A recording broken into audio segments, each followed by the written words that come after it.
Hey everyone, welcome back to our channel. Today I'm going to show you how you can create partition into your Windows 11 and Windows 10. If you follow my steps very carefully, you can do it if your Windows have 10. So without wasting any time, let's get started. So first we will go to this PC, and here you can see I have two drives. So I want to make another drive over here. So how I am going to do that? It's very simple. Just minimize this, go over to start icon, click on your right mouse button and go for disk management. After that, you can see disk management interface will be open.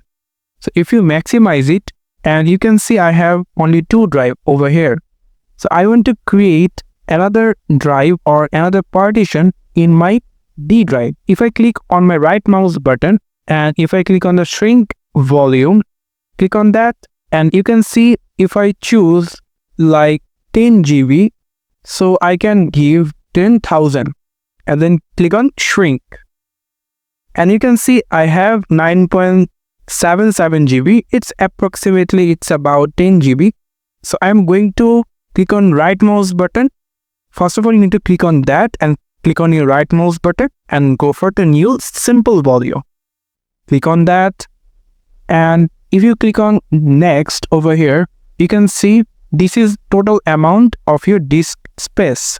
So select all of them. Total space is 9,999. So my volume size, I chose 9,999. Click next. And if you want to give your drive later name called A, or if you want to make it like E, then click E and then click next. And then here format this value with the following settings. So leave it as it is and then click next and click finish. And you can see in our drive section, we have a new drive called E drive.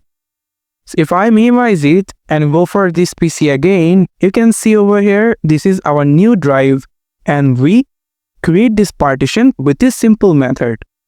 So thank you so much for watching this video. I hope this video is helpful for you. Don't forget to like and subscribe. Hope you'll see you in another video. Till then, goodbye.